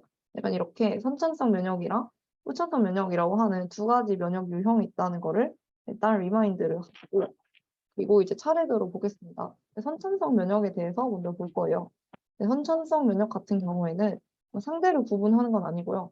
뭔가 이제 외부에서 뭔가 들어왔어요. 그럼 1차적으로 뭔가 누군지는 모르겠지만 이상하니까 뭔가 막아 하는 거는 다 이제 선천성 면역인데, 거기서 중요한 역할을 하는 것들이 바로 첫 번째 베리어들, 그러니까 장벽 있잖아요. 일단 뭔가가 외부에서 들어오면 안 되니까 뭐 피부라든지 아니면 뭐 콧물 같은 뭐 점액 같은 점막이라든지 이런 애들이 일단 이제 뭔가 베리어 장벽으로서 외부 물질이 들어오는 진입 장벽을 일단 제공을 하고요.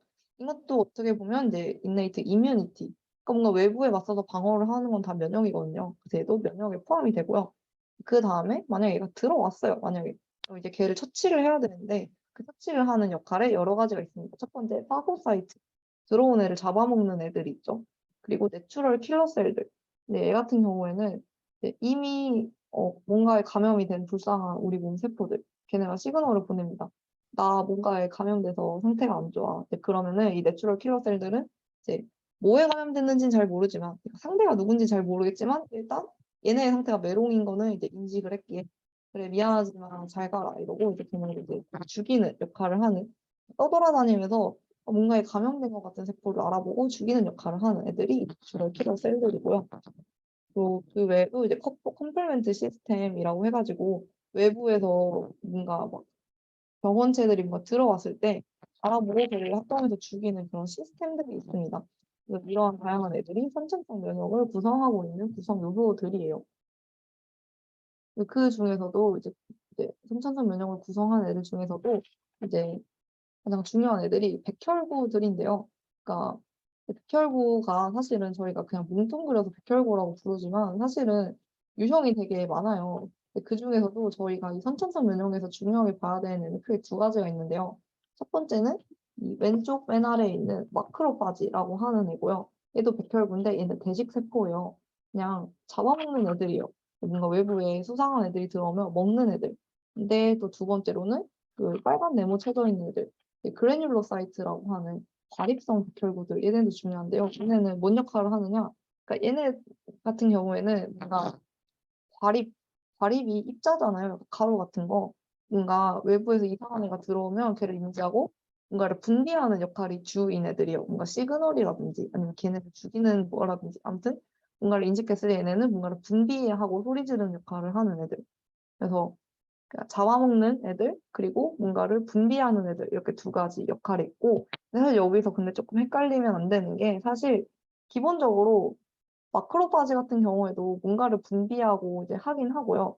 근데 주된 역할이 굳이 따지면 먹는 역할이어서 마크로파지라고 하는 거고, 그리고 과립성 백혈구 같은 경우에도 뭔가를 이렇게 잡아먹긴 잡아먹어요. 근데 주된 역할이 얘는 그래도 좀 더 분비하는 쪽에 치중이 되어 있기 때문에 이게 과립성 백혈구라고 이제 하는 거예요.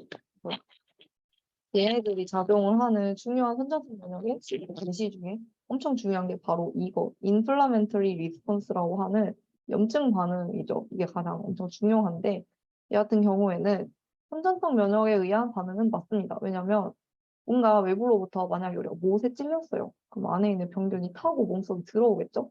이제 그 주위를 그냥 우연히 배회하던 이런 세포들이 이제 걔를 이제 발견을 하는 겁니다. 외부로부터 뭔가 들어왔다. 근데 이제 얘네 같은 경우에는 얘네가 누군지는 몰라요. 그러니까 상대가 누군지 인식을 하진 못합니다. 그냥 뭔가 외부의 수상한 물질이라고만 생각을 하고 정말 그거에 의거해서 이 반응이 일어나는 거기 때문에 상대를 알아보고 일어나는 게 아니어서 저희가 이걸 선천성 면역이다라고 분류를 하고요. 과정을 보면은 짧게 보면 왼쪽 그림에 마스트셀이 있어요. 마스트셀 같은 경우에는 역할이 뭐냐면 얘는 음, 그 말하자면 소리 지르는 게 얘 역할이에요. 그러니까 뭔가가 들어왔다. 그러면 시그널을 막 줘요. 뭔가 들어왔다. 이렇게 소리를 지르는 게 이 마스터 셀들의 역할이고요. 마크로파지 같은 경우에는 똑같이 인식을 하는데 이제 얘는 좀 더 이제 인식을 한 다음에 잡아먹으려고 이제 노력을 하는 게 좀 더 낫다. 그럼 이제 얘네가 각각 저마다 이제 시그널을 보냅니다. 이제 막 다른 혈관을 타고 막 보내요. 막 얘들아 도와줘 여기 누가 들어왔어 하면은 이제 그 시그널 분자들을 인식한 다른 벡터, 뭐 뉴트로필이라든지 뭐 이런 애들이 혈관을 떠돌다가 이제 얘네가 분비하는 시그널을 이제 인지를 하고 네, 스멀스멀 혈관을 타고 올라옵니다. 그래서 이제 그렇게 그 주위에 서로가 서로한테 이제 케미컬 시그널을 막 보내거든요. 여기 이상한 게 있다 모여라 해서 얘네가 계속해서 더 모이고 더 모여서 맨 오른쪽처럼 이렇게 이제 외부로부터 들어온 이 병원체들을 이렇게 둘러싸고 이제 잡아먹는 폭발하는 이벤트가 일어나고 그 과정에서 이제 파고사이토시스라고 하는 뭔가 식세포 작용이라고 저희가 중간부분 때 배웠는데 이렇게 잡아먹음으로써 결국엔 외부로부터 들어오는 걸 섭취하는 그런 과정이 일어난다. 그래서 이 염증 치료 과정에서 이제 뭔가 혈관을 타고 얘네가 뚫고 올라오잖아요. 이제 그러다 보니까 이제 그 상처 부위가 벌겋게 이제 붓고요. 뭔가 이제 그러다 보니까 뻘겋게지만 붓기도 하고 그거 하면 이제 열도 나고요. 그리고 또 이렇게 병원체랑 이제 흡수를 벌이면 그 병원체 파츠가 있죠. 걔네가 또 고루 농의 형태로 이제 또 남잖아요. 그래서 염증 반응에 수반되는 다양한 그 반응들이 따라오는 그 결과들이 있습니다. 그래서 조금 간단하게 보여주고 있고요. 아까 그 셀이랑 마크로파지 시간을 놓고 올라온 이스트로필들이 이렇게 올라와서 이렇게 막 그 패소젠이라고 써 있는 병원균을 이제 잡아먹는 모습, 자기 몸속으로 끌고 들어와서 내부에서 분해를 시키는 거죠. 그리고 이렇게 뭔가 선천적 면역에 중요한 역할을 하는 시스템 중에 또 다른 게 또 묶어서 컴플멘트 시스템이라고 하는 게 있어요. 얘 같은 경우에는 뭐냐면 그냥 뭔가 외부에서 외부 미생물 같은 게 들어왔어요. 사실 얘네도 뭔가 선천성 면역 같은 경우에는 얘네가 누군지 알아볼 수 없기 때문에 그냥 뭔가 외부 물질이라고 생각을 하고 일단 위협이라고 잠재적으로 인식을 하거든요. 근데 내가 뭘 하냐면 이제 얘네 이 외부로부터 들어온 이 미생물의 이제 세포막에 이제 구멍을 뚫는 거예요. 이렇게 걔네를 죽도록 유도를 하는 거죠. 그래서 이런 식으로 뭔가 이제 타겟 셀들을 뭔가 죽일 수 있도록 하는 멤브레인 어택을 뭐 유도를 하는 이것도 결국엔 상대를 알아보고 일어나는 게 아니기 때문에 이제 선천성 면역의 이제 일부로서 포함이 됩니다. 그럼 지금까지는 일단 누가 들어왔을 때 싸우는 그런 이제 인네이트 이뮤니티를 봤고요. 이 다음으로부터는 이제 그 다음에 이제 뭔가 좀 더 체계적으로 맞서 싸우는 어댑티브 이뮤니티에 대해서 볼 거예요. 그래서 어댑티브 이뮤니티에서 가장 중요한 개념 중에 하나는 이제 안티젠이라고 하는 개념입니다. 안티젠은 뭐냐면 이제 이 후천성 면역 같은 경우에는 결국 뭐냐면 항체 싸움이에요. 그 상대를 일단 얘는 누군지 알아봅니다. 인식하는 능력이 있고요.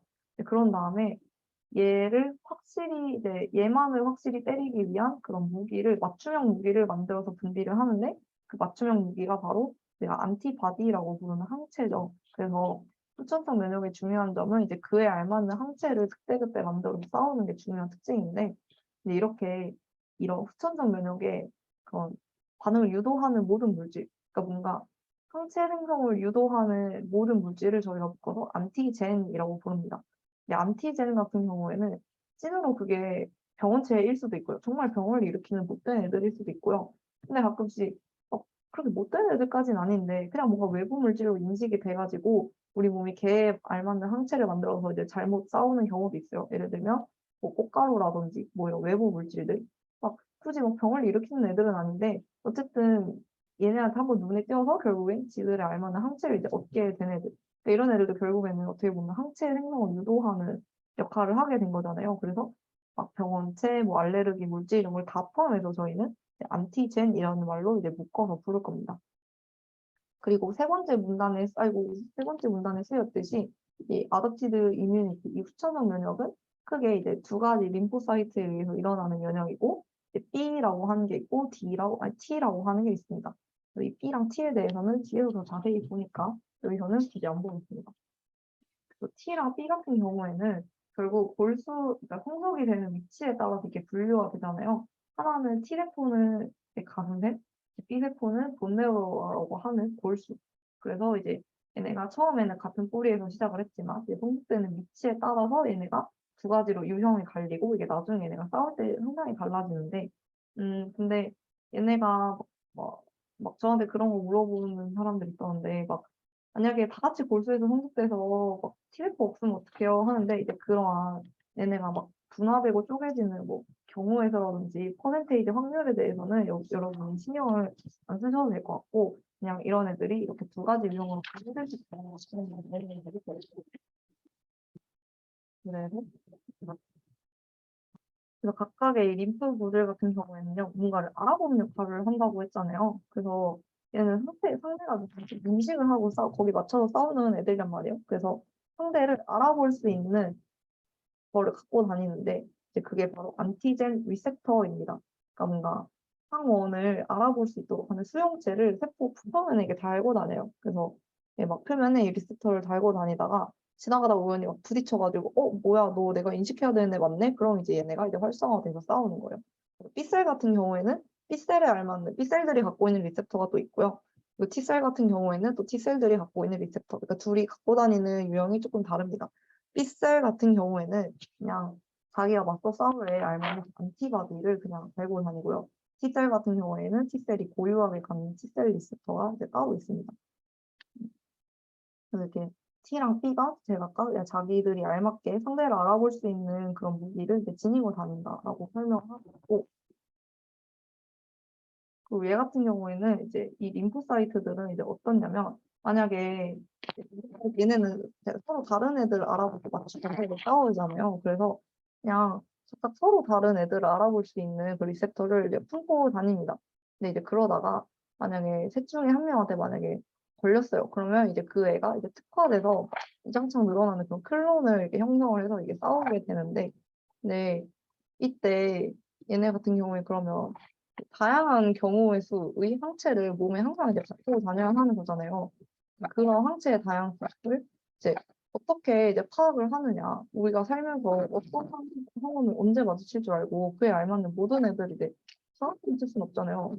그래서 이제 저희가 몸속에 이렇게 체계를 가지고 있습니다.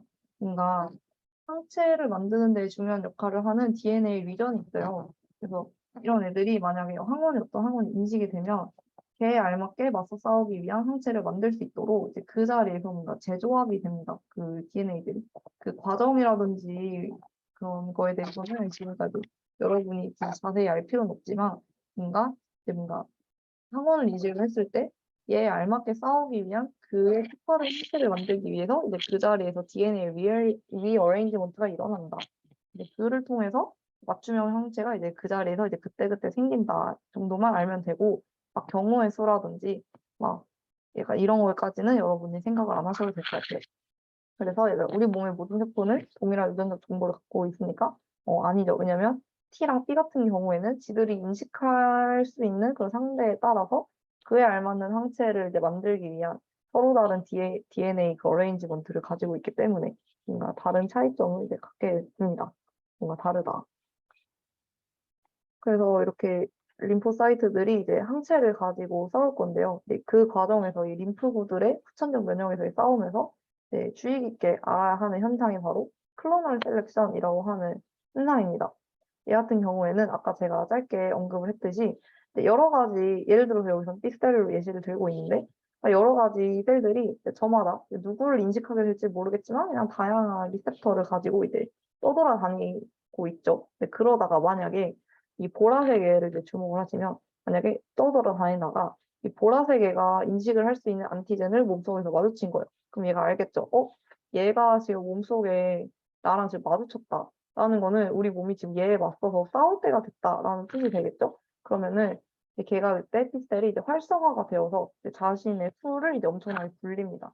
그 수를 이렇게 불린 다음에 그 다음에 이제 수를 불리고 그 다음에 역할을 나눠서 이 역할을 분담해서 싸우는데 이렇게 이제 수를 이제 불려서 싸우는 이 과정을 저희가 클로널 셀렉션이라고 불러요. 왜냐면 다양한 유형의 B셀 중에서 정말 필요한 그 클론 하나만을 이렇게 셀렉을 해가지고 이제 그때그때 상황에 맞게 이번엔 너가 싸워야 될 것 같아. 그럼 이제 얘 똑같은 애들을 우르르쾅쾅 수를 불려가지고 이제 역할을 분담해서 싸우잖아요.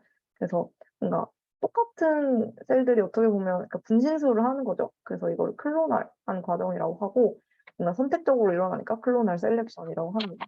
그래서 상황에 알맞게 그 알맞는 애를 인식할 수 있는 그 한 명을 이렇게 분화를 유지하고 그 전체로 싸우는 클로널 셀렉션 과정이 이 어댑티브 이뮤니티에서 가장 중요하다고 설명을 합니다. 그리고 다음으로 이제 설명을 하는 게 이제 어댑티브 이제 이뮤니티의 이제 프라이머리랑 세컨더리 리스폰스. 네. 만약에 한꺼번에 처음 들어왔다 그러면은 걔 같은 경우에는 이제 1차 반응이라고 표현을 해요. 그러니까 일단 누군지 인식을 하고 일단 1차로 싸우는 거죠. 이제 그런 다음에 1차로 싸운 다음에 얘네는 이제 이거는 일부 세포들이 이 싸움에 대한 기억을 품고 남아 있습니다. 이 셀 중에 메모리 셀이라고 하는 게 그런 역할을 하는데 이 기억을 품고 남아 있다가 만약에 똑같은 애가 두 번째로 또 쳐들어오면은 이제 그 기억을 품고 있던 메모리 셀들이 나 저번에 쟤랑 싸워봤어 하고 이제 나와서 또 클로널 셀렉션 과정을 통해서 그리고 그 안에 그고 또 싸우고 있랑 기억을 품고 나머지 역할을 분담해서 건축을 하는 그런 2차전이 또 있는데 그걸 두 개를 조금 구분을 해서 저희가 프라이머리 리스폰스 그리고 세컨더리 리스폰스라고 이제 구분을 합니다. 그래서 세컨더리 같은 경우에는 특징이 이제 훨씬 빠르고 훨씬 강력하다. 아무래도 이미 한번 싸워본 애들에 대해서 전달을 하는 거다 보니까 그래서 저희가 이제 백신을 만든 이유로 일부러 프라이머리 리스폰스를 사전에 이도를 해서 실제로 그 병균이 들어왔을 때 그게 세컨더리 리스폰스로 인식이 되도록 더 빠르고 강하게 이제 대항을 해서 그 중에 걸리지 않을 수 있도록 하기 위해서 백신을 맞는다라고 아마 예시를 들으셨을 거예요. 그래서 이게 후천성 면역 같은 경우에는 상대를 인식하고 기억한다는 그 특징 때문에 처음 들어왔을 때랑 이제 두 번째 들어왔을 때 그 전투의 양상이 확연하게 다르고 발전하는 모습을 보인다라고 여기서 얘기를 하고 있습니다. 그리고 이제 이 후천성 면역 같은 경우에는 이제 림프구들이 돌아다니면서 일어나잖아요. T랑 B가. 그래서 여기서는 이제 림페틱 시스템이 되게 중요한 역할을 합니다. 림프관을 타고 이동하는 이 림프구들이 결국은 이 싸움에 중요한 역할을 하기 때문이죠. 이제 세 번째를 볼 건데, 저희가 이제 림포사이트, 아까 이제 후천성 면역에서 중요한 역할을 하던 그 림프구들의 그 펑션에 대해서 좀 더 자세히 볼게요. 우선 요천성 면역에서 중요한 역할을 하는 게 항체가 있어요.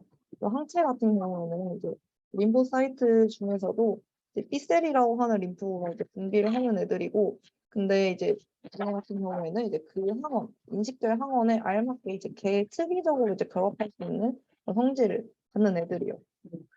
이제 각각의 패소젠에 대해서 그에 알맞은 상응하는 각각의 항체들이 다 다르게 따로 존재한다. 그 항체 역할은 크게 세 가지가 있는데요. 첫 번째는 뉴트럴라이제이션, 중화. 그러니까 일단 와서 그냥 붙어버리니까 애들이 못 움직이겠죠. 그래서 첫 번째 못 움직이게 중화시켜버려요. 들러붙여서. 두 번째는 이제 큰 애들끼리도 이제 운집이 됩니다. 이제 꼼짝 못하는 애들이 지들끼리 이제 뭉쳐요. 이렇게 뭉치면 애들이 무거우니까 혈액 속에 이제 침강, 이제 가라앉거든요. 그럼 얘네가 이제 아무것도 못 하잖아요. 이제 무력화된 이 패소젠을 그제서야 이제 다른 잡아먹는 마크로파지 같은 애들이 와가지고 이제 식세포 작용을 통해서 잡아먹어서 처리하는 이런 과정. 그게 이제 항체로 인해서 비롯되는 첫 번째 반응이고, 또 마지막 이게 세 번째 같은 경우에는 컴플멘트 시스템. 아까 제가 선천성 면역에 대해서 설명을 할 때 뭔가 이제 외부 물질을 인식해서 걔를 공격하고 세포막의 구멍을 뚫도록 해서 이제 걔네들을 무력화시키는 시스템이 있다고 했는데, 이때도 이제 안티바디들의 역할이 조금 중요합니다.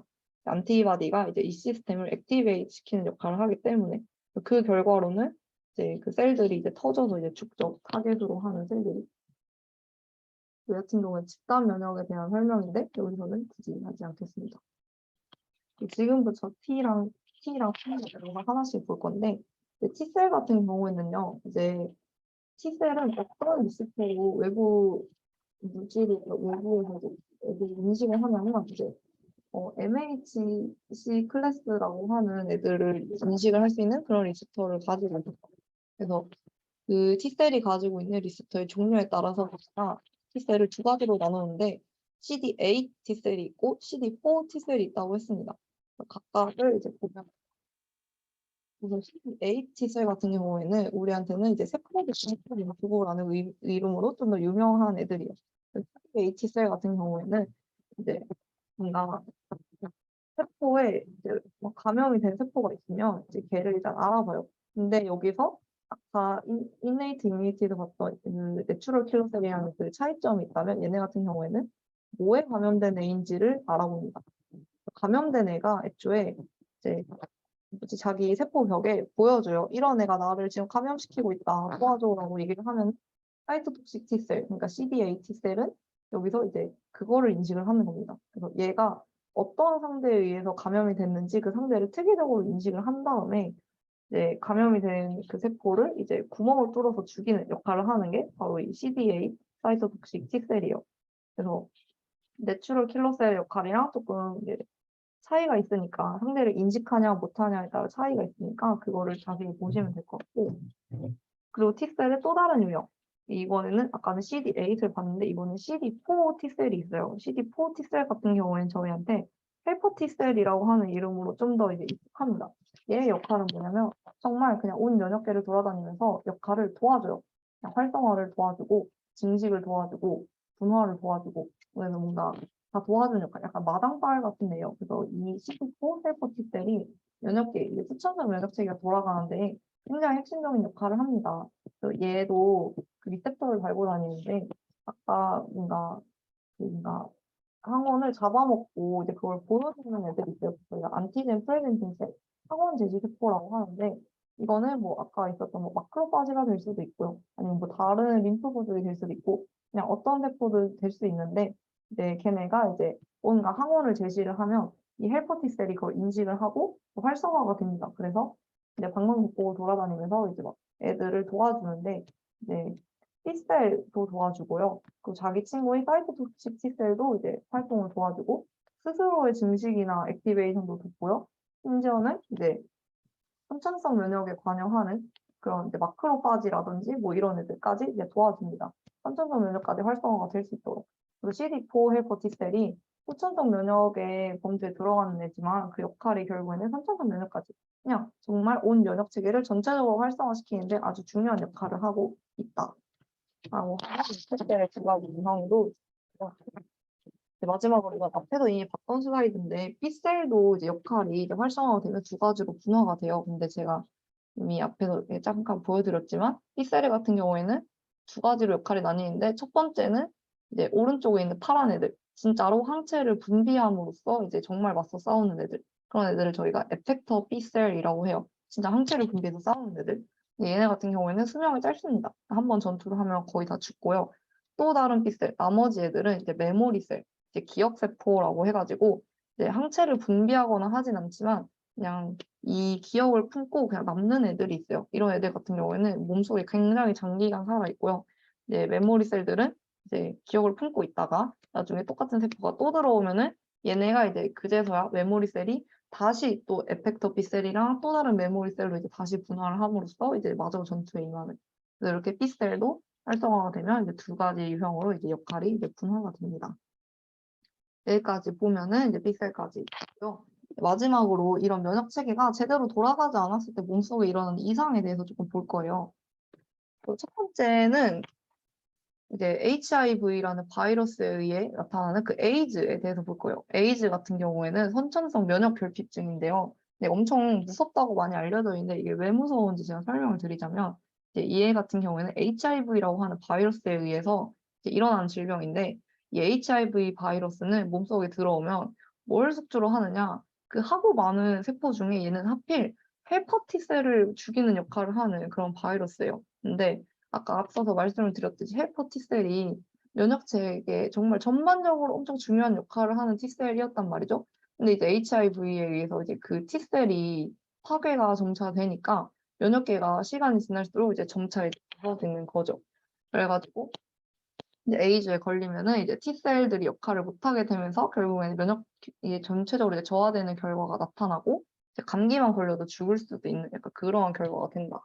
근데 또 반대로 이제 면역이 결핍된 사례지만 반대로 면역이 과잉된 사례도 있습니다. 그 예시가 이제 하나가 오토이뮨 디시즈인데요.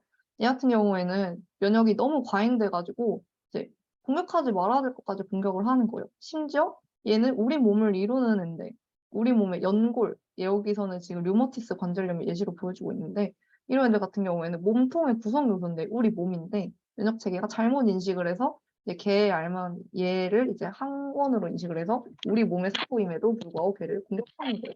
그래서 이런 자가 면역 질환들은 이제 오히려 이뮨 시스템이 활성화가 되면 안 될 때 돼가지고 나타나는 그런 디스올더 중에 하나다. 그리고 마지막 같은 경우에는 알레르기인데요.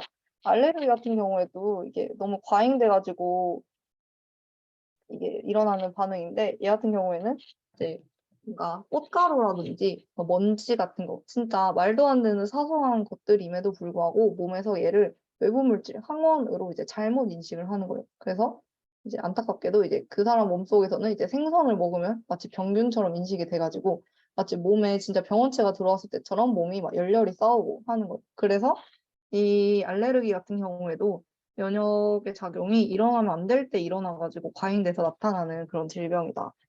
그 과정으로 이걸 보고 있어요. 막 알러젠이라고 하는 알레르기 학원이 들어왔을 때 그게 하필 이제 B셀의 눈에 이제 잘못 띄어가지고 B셀이 얘가 뭐 병원체인 줄 알고 이제 이 꽃가루에 알맞는 이제 항체를 이미 만들어 버린 거죠. 근데 이제 B셀은 하필 이제 기억세포로서 이제 남는 애들인데 앞으로 이 꽃가루가 이제 올 때마다 이제 아주 난리를 치겠죠. 그래서 이렇게 이게 꽃가루라고 하는 항원이 이제 들어오면은 이제 그 알러진이 앞으로 인식이 돼가지고 계속 이제 알레르기 반응을 유도하는 이런 방식으로 이제 면역이 또 이제 발생할 수 있다. 그래서 지금까지는 이제 면역 체계가 이제 오작동이 된 예시. 그래서 지금까지 보시면 이제 24단원 면역 단원도 이제 끝이 납니다. 그래서 지금까지 저희가 선천성 면역 그리고 후천성 면역 그리고 거기에 관여하는 림포사이트 두 가지 그리고 얘네들이 오작동했을 때 이뮨 디솔더 질병에 뭐가 있는지까지 봤고요. 지금까지 보면은 오늘 21, 24단원에 대한 복습이 끝이 납니다. 그래서 저의 RC 튜터링도 여기서 끝이고요. 이제 매주 수요일마다 앞으로 이제 2번 더 이거 RTU를 할 건데, 이제 다음 주에는 호르몬, 엔도크라인, 너버스, 센스 이렇게 이 26, 28, 29 세 개를 같이 볼 거고요. 그리고 마지막 세 번째 주차에는 식물에 관련된 단어 세 개를 한꺼번에 묶어서 이제 복습을 할 예정입니다. 네, 그래서 지금까지 여기까지 보면은 오늘 수업은 끝이고요. 혹시 이제 마지막으로 질문 있으신 분